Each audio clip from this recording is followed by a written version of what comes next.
Greetings, welcome to another Fake Grant Order video. So now that we're about halfway through this year's current rerun event, which is last year's summer event, it is time to talk about this year's actual summer event, and one of the reasons why many of us save up all of our quartz and most of our tickets for, and that is the summer event, obviously. So, without going too much into the event, it's very similar to the one for the second Gouda event, where you pick a side and then you participate in order to make your side win, and depending on what side wins, everybody who participated at least once gets a little small reward. But let's get to the main part, the summoning campaigns, shall we? So during this entire thing, we're going to be able to get two things. The first is that we are going to be able to get Ishtar Rider, and then during the summoning campaigns, we'll be able to get the servants, that is Nero Caster, Frankenstein Saber, that's actually Nito Kreese right there as Assassin, and Nobunaga Berserker, along with these three craft essences, which are not too bad, honestly. We'll take a better look at those in a minute. And then during the second part, we'll be able to get Saber Alter Rider, Helena Archer, and Minamoto Lancer. So let's start with the simple part of the craft sentences, shall we? So the first one is Summer Little, and as we see here, it's actually not too bad. It increases MP generation by a very nice amount, and increases MP damage along with increased critical damage. So, not too bad a card. This is particularly useful for servants that have a bunch of cards, well, a bunch of Buster cards in their deck, and you really want them to use their No Phantasms, such as a Kiyohime Lancer, maybe in general Berserkers that rely on Buster cards like Heracles, although you really want his Snow Castle on him. Pretty much anyone that you want to use their No Phantasm as often as possible and use it for damage, this is definitely not a bad choice. It also comes with some very nice bonus drops for the event. Although I'm not sure how important that is, it actually has helped me during this year's rerun, because I did pull a lot last year, so not a bad craft essence. Then we've got White Cruising, which increases Buster and Arts performance by 8% and increases MP generation rate. That is not too bad at all. Now, if we look at this Buster and Arts performance and MP generation, this is actually clearly useful for the two that are actually on here, for Jean and Xuanzang. Mostly because Xuanzang's Buster, well, Noble Phantasm is actually a Buster, and if you give her something that increases her arts performance, you miss out on her bonus Noble Phantasm damage and other sort of stuff. And Jean, you want to use her Noble Phantasm as often as possible for invincibility and healing, so this is definitely designed for them. Somebody else that could get it, this could also be useful for Kiyohime Lancer as well. Although which one you would definitely use is up to each one, and if you even get it, but this one being a 4-star is definitely a lot easier to get. Also more bonus drops here. We have Ramen and Steel for some reason. Not really sure what that is until we get to the event. And then the 3-star for the first wave of summoning will be Sugar Vacation, which increases defense by 3% and quick performance by 3%. So not a particularly good one, but it does feature Astolfo and De Leon, so yeah. Whether you're into that sort of thing really is up to you, but at least for collection purposes, you should hopefully try and get one. Now, let's talk about the second set of craft essences we'll be able to pull. The first, Midsummer Moment, featuring everyone's androgynous, the godly android, Enkidu. And I think that's a wolf in the background for some reason. Anyway, increases quick performance by 10, increases critical damage by 10, and gains 3 critical stars per turn. So if you're building a critical team, this one is definitely not a bad choice. Let's see, it's got the same bonus drop amounts, but unfortunately it's during the second part, so I'm not sure how useful that will be. But let's see, quick performance and critical damage and critical stars. So anybody that relies on criticals like assassins or riders or some lancers, definitely not a bad choice for them if you're going that route. Then King, Joker, and Jack. I believe it would be Vlad as the King, Moriarty as the Joker, and what's it called? Shakespeare as Jack. Anyway, Buster performance by 8%, MP damage by 8, and increases defense by 3. This is actually not too bad for longer fights. That increased defense may not sound like much, but every little bit helps, especially when you're using servants that don't have any form of survivability built into their kits, like Kiyohime Lancer as well. So an interesting one. Now, the 3-star one is Chaldea Beach Volleyball, and we can see Alexander. I can never remember the name of that assassin or him, but then we got Mordred. We've got Mary in the background. Let's see, who else is back there? Let's see. I think that... oh, we've got Jack down there on the bottom left. And then we've got... that looks like Nero in between the assassin's legs. And... looks like it might be Jean over on the lower right. So an interesting craft instance, but let's see. Ignores evasion, always nice. Increases critical star generation rate by a pathetic amount, and critical star damage by a pathetic amount. So this one really is just for another one for collection purposes. So yeah, but what about the event craft instances, huh? The ones we can get for free if we decide to dedicate enough time to this event. Well, we firstly have Seaside Luxury featuring Cleopatra and Wu Zetian. Increases critical star generation by 20% and gains 3 critical stars every turn. Basically, it's this one because it's the event craft instance. You will get it at 5 out of 5. So, 25 increased critical star generation rate. That's not bad. And gain 4 critical stars per turn. So, if you're building a critical-oriented team, this is not a bad choice. Especially if you give it to someone that already has very high critical star generation, like Jack or Kintoki Rider. Definitely not a bad choice. With this, with a couple, actually we only got one of these, but with this and a couple of good servants, you might be able to max out critical stars every single turn if you're lucky. So not a bad one here. And then the second one, Dive Into Blue, featuring Mash. And full right there. Increases arch performance by 10% because of max limit break, MP damage by 10, okay, and starts better with 50 MP gauge. Okay, this is definitely not bad. The MP damage when it comes to arts, I'm trying to think here. Who has an arts-based Noble Phantasm that's designed to deal damage? I'm not really sure. But starting with 50 MP gauge and increases arts performance, which in turn also increases MP generation, is not bad. Ooh, and it also increases... ooh, drop amounts, very nice. What about this one? The one we saw earlier, and that increases the other 3 things. Okay, so getting copies of these as quickly as possible during the event will definitely be useful. And now, let's get to the free servant for this event, which is Ishtar Rider. If you're like me and you didn't get Ishtar last year, then this is probably our consolation prize. But let's see, as a rider, how does she stack up? Well, normally 9,000 attack, 10,000 HP, okay. MP charge, star generation of almost 10%, very nice. She is a rider, so I would expect that from her at least. Very nice death resistance right there. 2 quick, 2 arts, 5 hits on her buster cards, which is odd, but let's take a look at her skills here. Increases the party's general performance, quick, buster, and MP generation. So this is similar to Helena's skill, but also different in that it doesn't increase arts, it just increases the MP generation.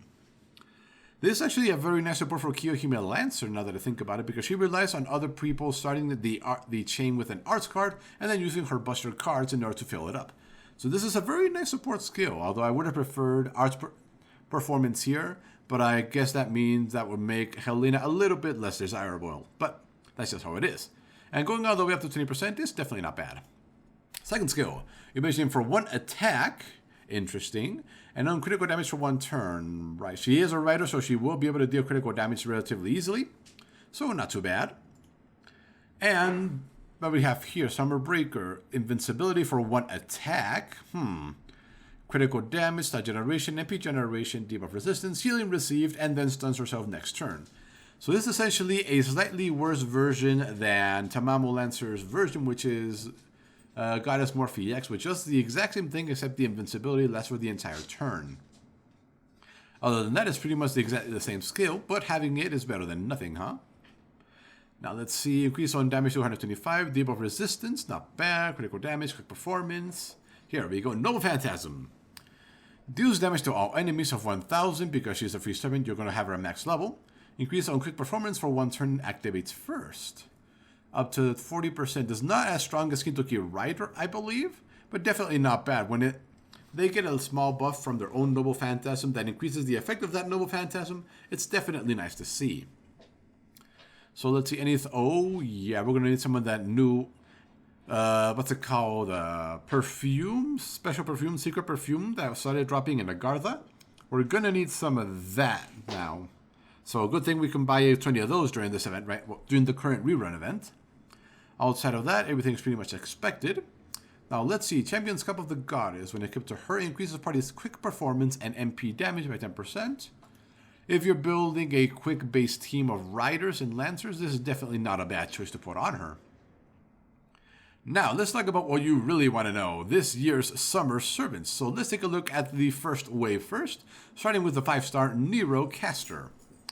So let's see, Caster, when we think, oh, whoa, 6 hits on her arts cards is very nice. That means she'll be able to charge up her Noble Phantasm very easily. And oh, but this is not nice. 0.40 per attack. And you can't perform an arts chain by herself. So generally speaking, you'll be able to get between 3 and 5% charge using her arts cards, generally speaking, if you manage to get an arts chain. Now, skills. Charges own gauge, okay, this makes up for that, up to 50%. And if own HP is less than 50%, increase your MP generation rate for 3 turns. So if you need your No Phantasm to turn the tides of battle, this is definitely what the skill does. So 6 turn cooldown, so using it at the very beginning of a fight is definitely not a bad idea. Now let's increase own attack, defense, and this skill right here is going to start a trend with high rarity servants, where they get skills that modify gameplay mechanics, either giving them strengths versus other classes or eliminating their own weaknesses versus other classes, as you can see here.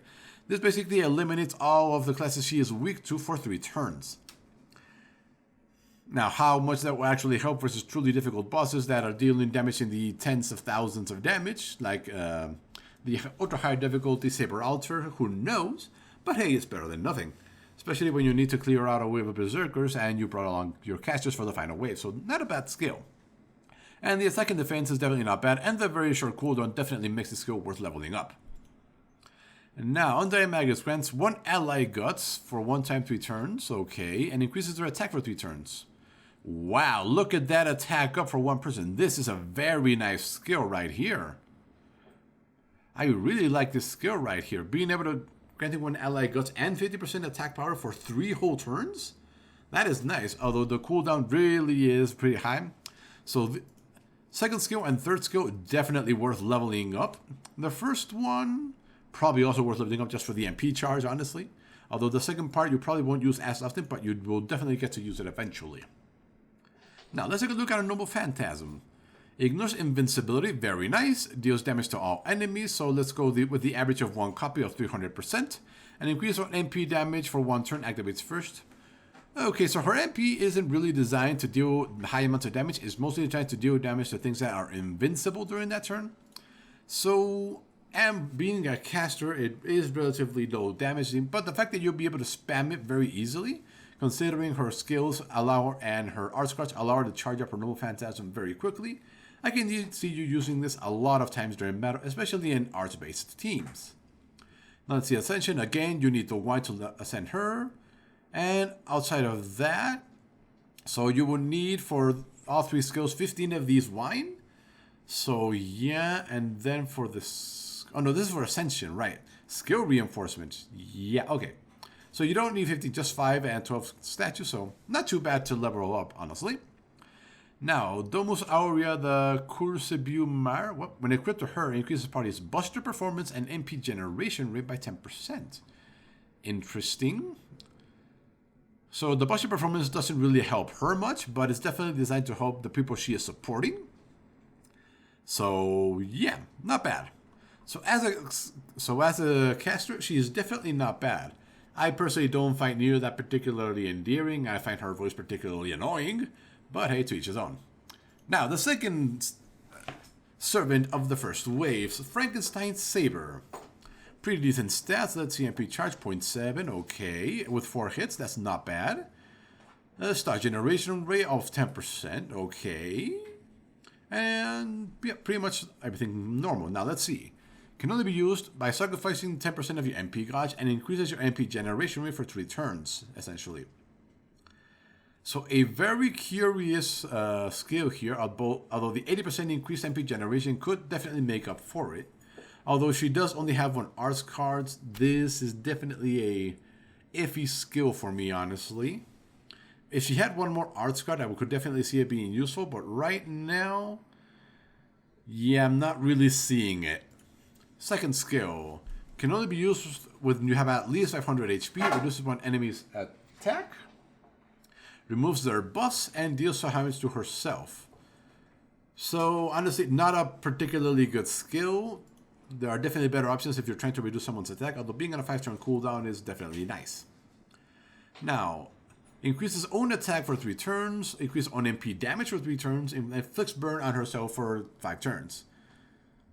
Okay, so a nice combo skill for when you're about to launch your Noble Phantasm, not bad. The burn is quite negligible, so you can definitely use it without worrying, and the 5 turns cooldown is not bad at all. Blush of Performance, Quick Performance, Deep of Resistance, here we go. No Phantasm. Deals damage to one enemy, 500% chance to inflict charging status, which is after 1 turn, 20% chance to stun all enemies for 1 turn. A very curious skill, although the damage is not bad. It is designed for 1 enemy, and the stun chance is also nice. Not a bad skill. So you have a very high chance to stun them for this turn, and then a small chance to stun them next turn. So a very interesting skill, and the damage isn't bad either. It's not the highest, but it's not bad. Now let's see anything special. No gears, and oh, this thing. Magical Cerebrospinal Fluid. I think we started getting these during the Seraph event. Hopefully you still have them lying around. Now let's see. Handy Bandages. When equipped to her, increases party's quick performance and MP generation rate by 10%. So giving her this makes her a quick performance support. She does have 2 quick cards in her deck, which is not bad. So that actually kind of helps her out in a bit. So as a supporty saber of quick orientation, she is interesting. We'll leave it at that. Although her weapon is definitely quite odd. Now, Nitocrease Assassin. So what do we have here? 8,000 attack for an assassin is pretty standard, although a very nice amount of HP there. Star generation, what we expect from assassins. Death rate 33%. MP char defense. Yep, everything pretty much normal. Having 2 quick cards with only 3 hits is a little on the low side for an assassin. But having 2 R cards is also not bad. And don't worry, she does take off her little Medjed little costume there, and it's a very nice swimsuit she's wearing right there. Now, let's see. First skill, increase on defense for 3 turns. Further increase on defense by 30%, so 60% for 1 turn. And debuff resistance by 30%. And debuff resistance.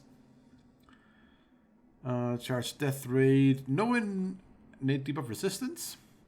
No, so yeah. Okay, a nice supporting skill right there. Assassins tend to lack these kinds of skills, so it's interesting. Draws attention of all enemies for 1 turn. Reduces all damage for 3 attacks, up to 2,000. So against writer enemies, you can basically negate 1 turn's worth of damage by using this skill if it's at max level, so it's not a bad skill. A bit of a high on the cooldown, but what can we expect? And Royal Road of Hot Sands increases own attack, increases on MP damage, and increases on MP generation rate. Okay, now what we'll see. Alright, so this skill is kind of designed to help make up for her low hits on her arts cards. It does also help out with her damage, but yeah, still having all this on one skill is a bit annoying because you either save it for maximum damage or you use it to help charge up and hope you can keep 1 charge during your Noble Phantasm. But yeah, using that skill can be tricky. Critical generation rate, increase on damage by 185. Now let's see, aha. Deals damage to all enemies, a very nice amount. Chance to instant kill them of 30%, so not particularly high, unfortunately. But this is just to keep in line with her standard kit, which has a chance of doing the exact same thing. So that way it's kind of relatable who she is. Nothing particularly interesting here. Lamps, hopefully you've been gathering those around if you get her. Let's see, what is this? A gift from Ra. What is that? What is this? Oh, it's a little toy cart thing. Interesting. Now let's see. Increases party's arts performance and MP generation rate. Okay, so that's kind of designed to help her charge up her Noble Phantasm faster. So as an assassin, she's kind of arts based. So she's part of that small group. Also Ryogi Shiki, Shutendoji, and those other assassins that are designed to use status effects and all those other things. So if you're hoping to build a team, she might not be a bad choice for that. And lastly, for the first wave, Oda Nobunaga Berserker. 10,000 attack and HP, not bad. An excellent balance. She probably took some hints from Heracles. MP charge per attack. We're pretty much going to ignore this most of the time. MP charge on defense at 5%, so that kind of helps.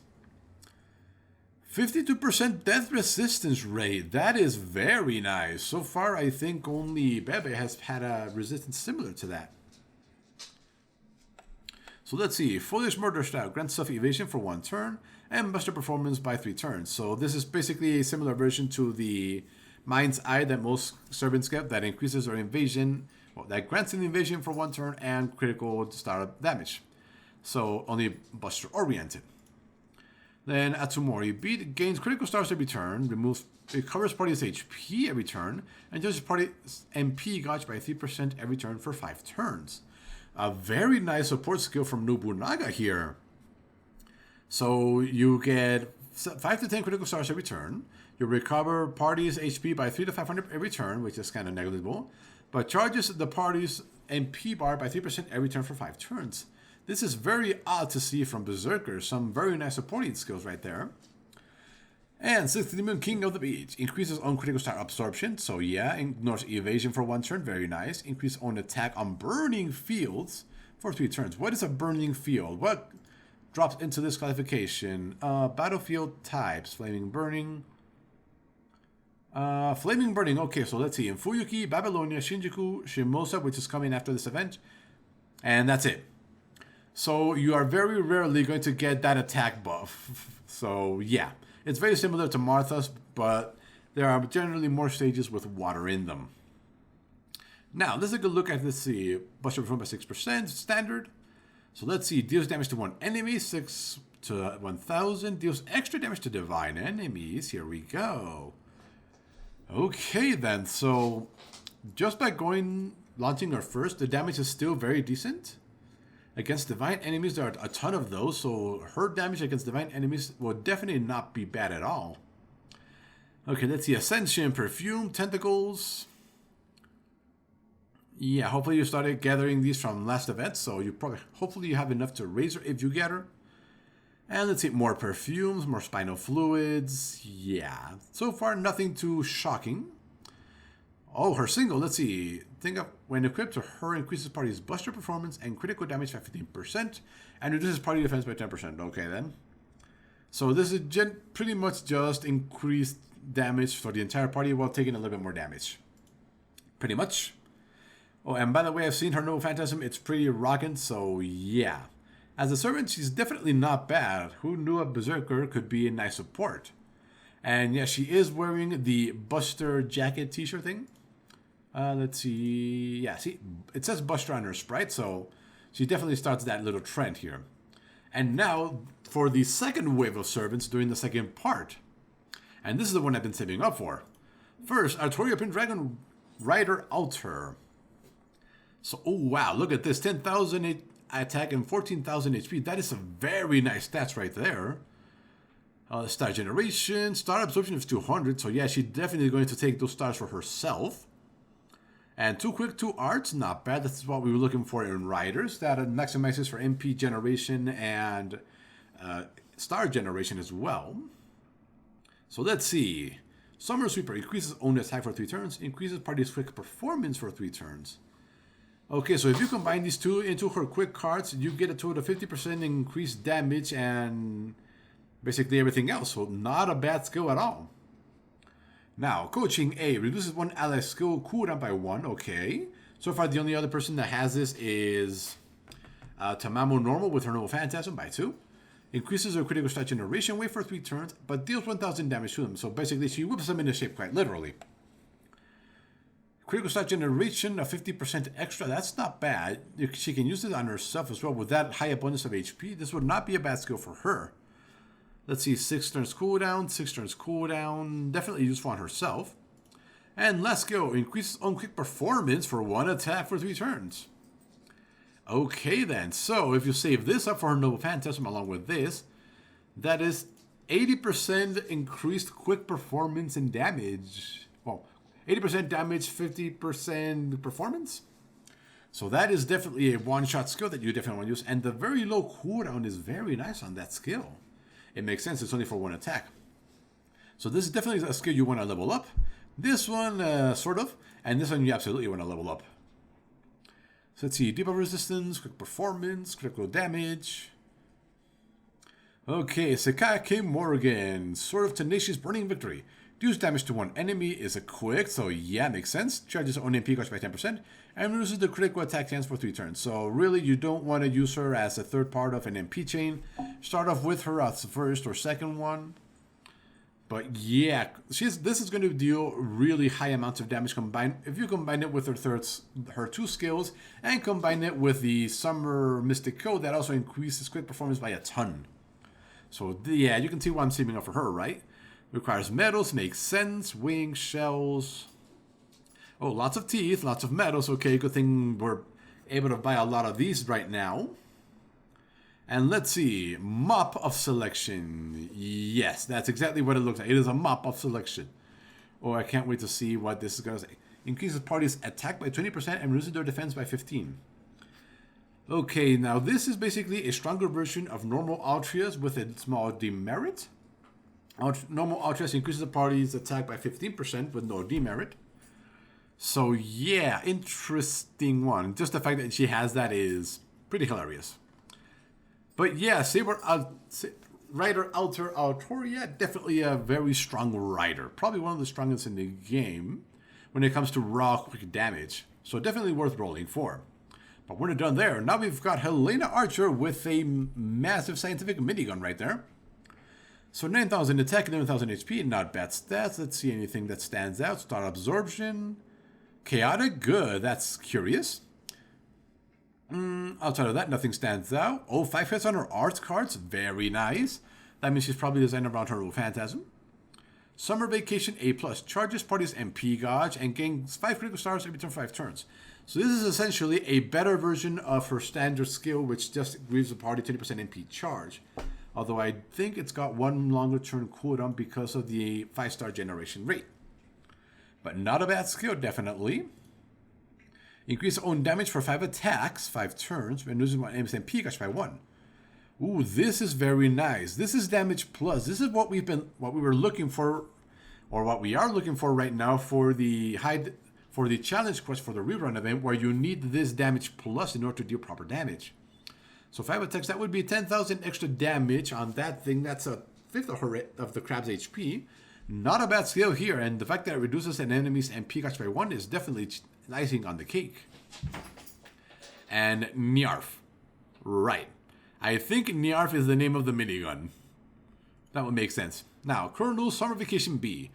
Arts performance for 1 turn. Grants self-debuff immunity for 1 time, 5 turns. Okay, so you might want to save this for her Noble Phantasm.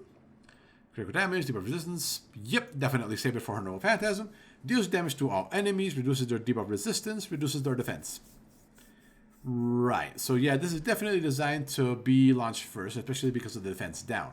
It's not the strongest defense down, but not a bad way to start with it in an archer team. Ooh, especially in an arts-based archer team, not bad. And lastly, finally, the last servant for the second wave, Minamoto no Raiko Lancer. Let's see, anything stands out? Pretty decent HP there. Let's see, on attack, pretty nice. Outside of that, nothing that stands out. 3 quick, 4 on the single arts, unfortunately. So yeah, you're pretty much standard Lancer, unfortunately. So let's see, what do we have here? Public Morals Committee Chairman's Shadow. I do believe this is a reference to a very 90s anime where the protagonist fights with a yo-yo inside a school against politics, and that's why I believe she fights with a yo-yo somewhere here. I think that's supposed to be it right there, I think. But let's take a look. Increase on critical star absorption and increase on critical damage. Okay, so she is definitely designed to have somebody else generate critical stars, and suddenly she takes him and smacks somebody silly. Let's see, increase one ally's buster performance for 2 turns and removes their debuffs. This is very nice. A lot of times, many minions will put your attack down, debuff, or MP effectiveness down. And this would definitely help get rid of that. Along with increase the buster effectiveness is definitely not bad, especially at 40%. And lastly, increases party's attack, okay. Increase party's critical stat generation rate. Okay, so this is how we go. We start with this, get the critical stars, use this to use it, and critical star absorption, critical star damage. Yeah, she's basically designed to do things with criticals. So she's got magic resistance, riding, mad enhancement, increase on damage by 150. Okay, deals damage that ignore defense buff to one enemy, so similar to Emilia, and gains critical stars. Okay, this is definitely not bad. I think this is similar to Drake's, but only a single target, unfortunately. So interesting, a very interesting Lancer here, and I don't see her holding a lance anywhere, so yeah. But let's see, anything stands out in the Ascensions? Nope, just a few gears. And a couple perfumes here and there, so nothing too bad, so easy to level up. And Kyogoku, let's see, when equipped to her, increase party's quick and buster performance by 10%. Not something I would put on her, quick and buster. Yeah, I don't think that's something she could use. Maybe it'll increase her own damage, but what do you know? So yeah, that is all. Those are all the servants for this year's summer event that's going to happen in August. What day in August? I'm not sure, but yeah. Hopefully you find this useful. Hopefully you've been saving up your quartz for most of this, because this event will be long and interesting, and it's got a lot of pretty good servants in it, actually. So anyway, thank you for watching, and we will see you next time.